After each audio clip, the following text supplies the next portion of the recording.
Una po sa ating mga balita, pinangunahan ni Pangulong Ferdinand R. Marcos Jr. ang groundbreaking ceremony ng Lower Agno River Irrigation System sa Paitan Dam sa Santa Maria, Pangasinan. Isa ito sa pangunahing irrigation infrastructure project ng administrasyon na tutugon sa problema sa patubig, partikular na sa mga lalawigan ng Pangasinan, Tarlac at Nueva Ecija. Ang sentro ng balita niya mula kay Isaiah Mirafuentes, live.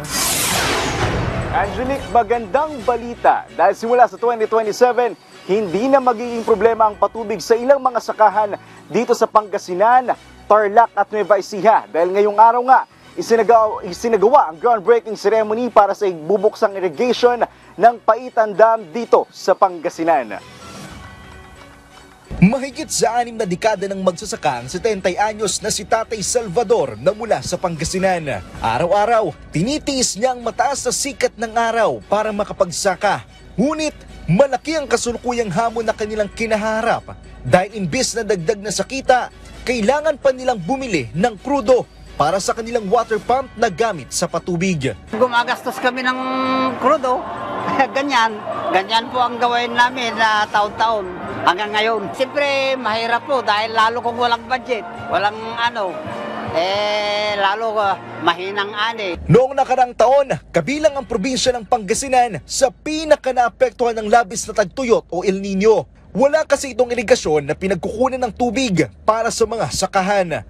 Ngayong araw, pinangunahan ni Pangulong Ferdinand Marcos Jr. ang groundbreaking ceremony para sa Lower Agno River Irrigation System, Paitan Dam. Ang dam na ito ay magsisilbing patubig sa mga palayan sa ilang bahagi ng Pangasinan, Tarlac at Nueva Ecija. Mahigit sa 12,000 hectares ng sakahan ang maaabot ng irigasyon ng Paitan Dam at mahigit 12,000 magsasaka rin ang makikinabang dito. Hindi na pangarap ang pagkakaroon ng tubig, tag-araw man o tag-ulan.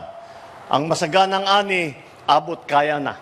Umaasa ang pamahalaan na dahil sa irigasyon, aangat ang ani ng mga lugar na maaabot ng Paitan Dam. Ayon pa kay PBBM, sustainable solution ito para sa makabagong panahon dahil solar power ang magpapagana sa irrigation pump at hindi krudo. Mas tipid sa gastos at hindi nakasisira sa kalikasan. Andito tayo para simulan ang solusyon. Meron po tayong ginagawa at meron po tayong magagawa.